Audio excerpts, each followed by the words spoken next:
This is a Norfolk Family History Society website, and they have recently upgraded the NORS research program, and this can be found under this drop down here for the login. But firstly, let's just look. Here's a list of the society opening times, and contact details are there, and this requires a separate login, and it can be logged in there, but I don't wish to log in here at the moment. I'm going to go to NORS.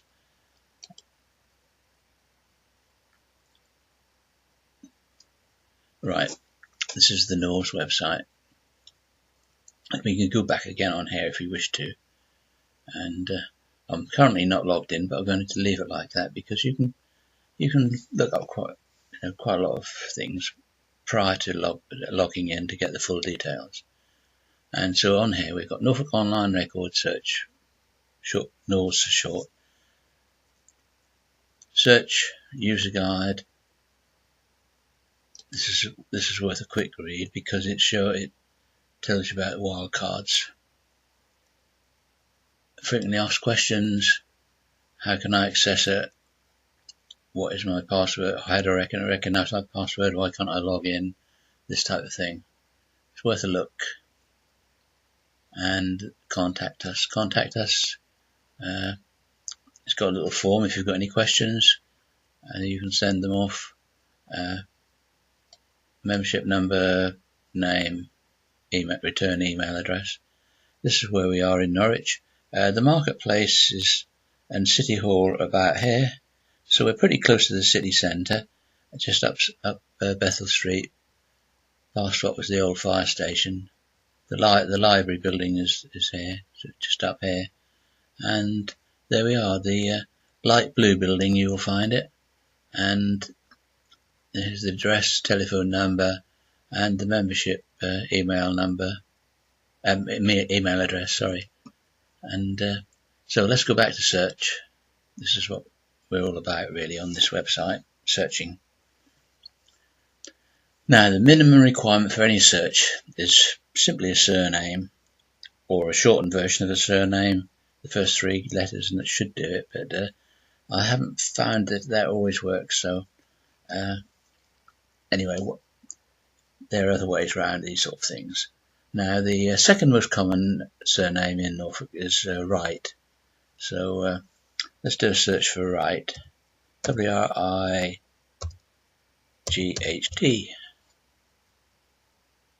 So in capitals, but it doesn't matter. We won't put a forename in, we won't put a place in, a place being an address or home place if you like, and parish, which is the place where the registers are compiled.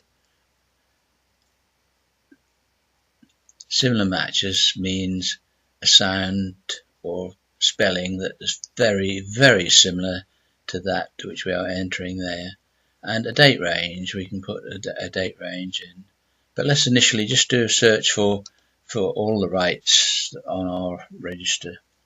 There'll be quite a lot of them, 26,000 in fact. Now, that would not be very useful at all. It's 5 pages worth, although you can compile them so that you can scroll up and down a complete list if you want to, just by selecting the view all. So we need to narrow it down. So if we knew the years, for instance, say we look for a great grandfather or grandfather born between say 1880 and 1901, and we'll leave the places and everything else. So now we've got 2 details. We've got a start and finish date and a name. Now let's see what effect that has on the total. It's still not going to be manageable, I know.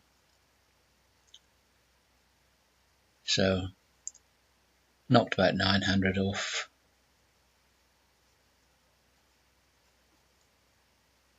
So now here, what can we do to narrow it down even further?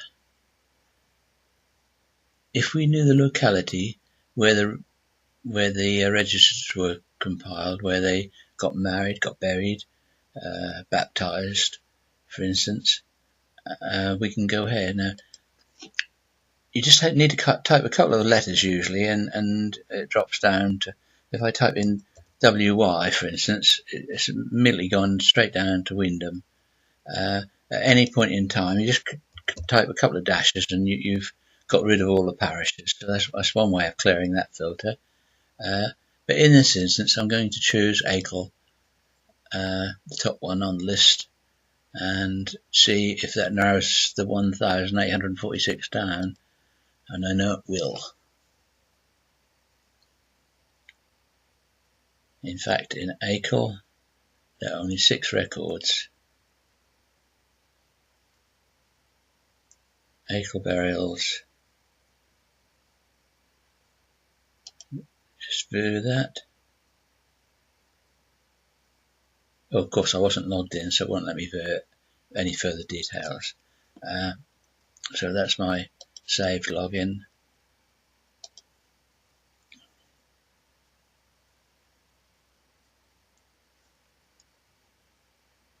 Right, so we've got 6 here. Transcript of Acle baptisms.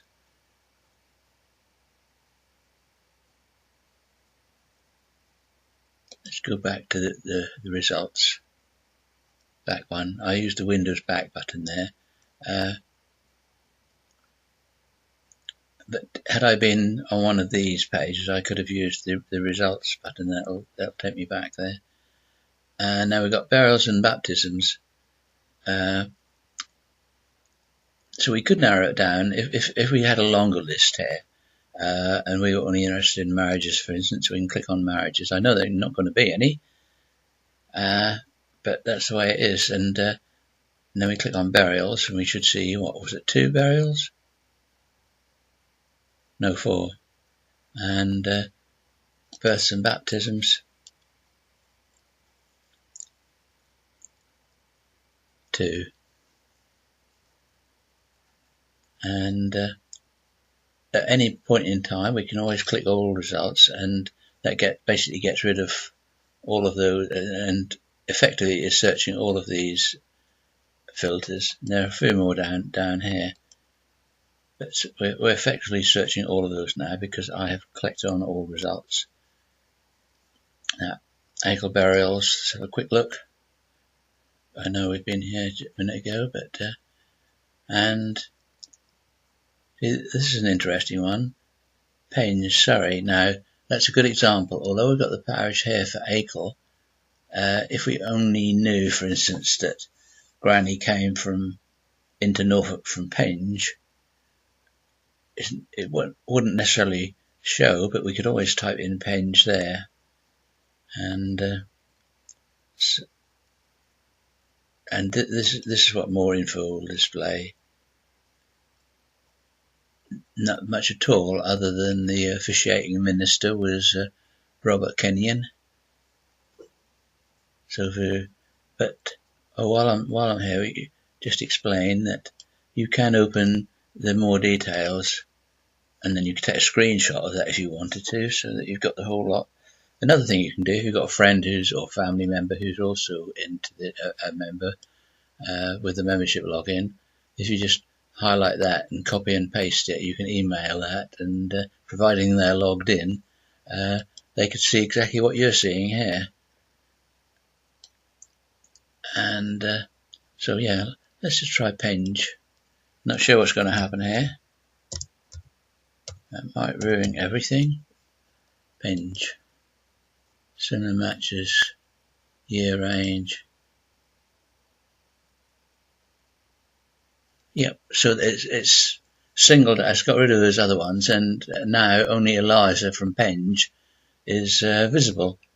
And so this is another way of slimming things down. I'll take that out, and what was I going to do next? Oh yeah, I was going to show that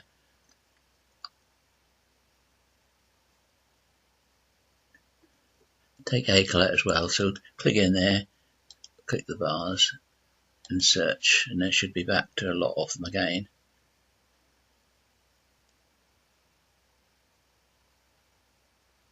Oh, that's interesting. We're still on ACL. Why are we still on ACL?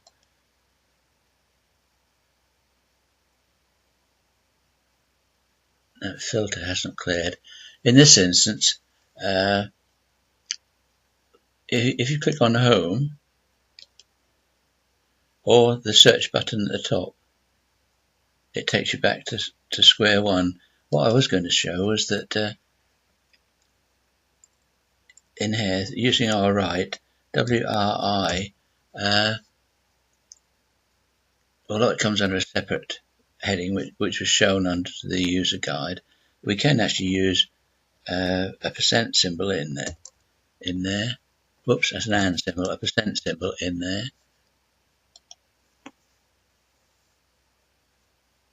And we've got nothing else at all filled in. So we've got right.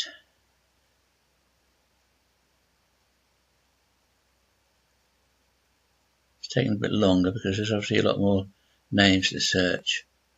And we've got quite a lot.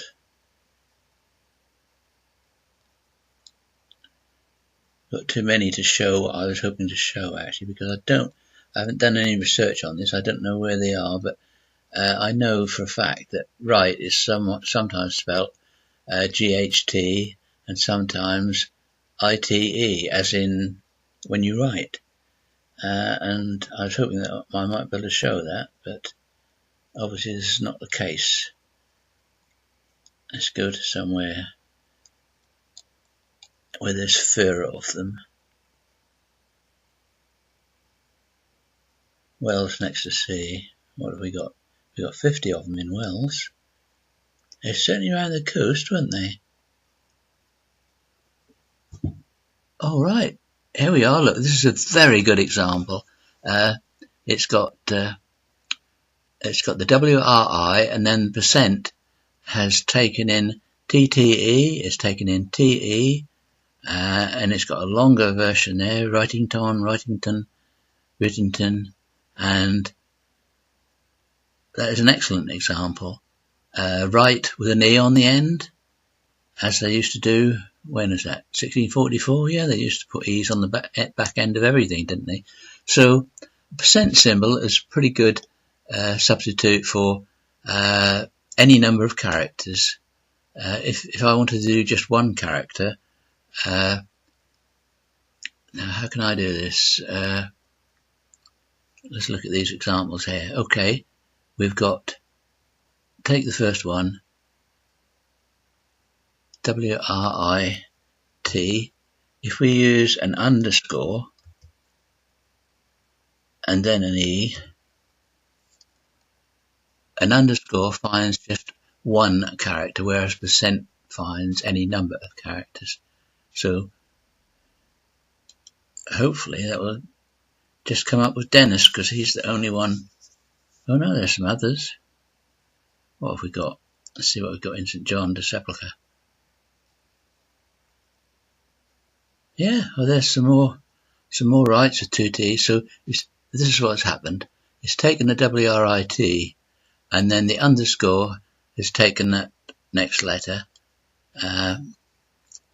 My favourite one in my family is nailers. They can be ERs or ORs. So if you, instead of put an ER, E or an O, if you put an underscore, you get results for all of them, because the spelling did change.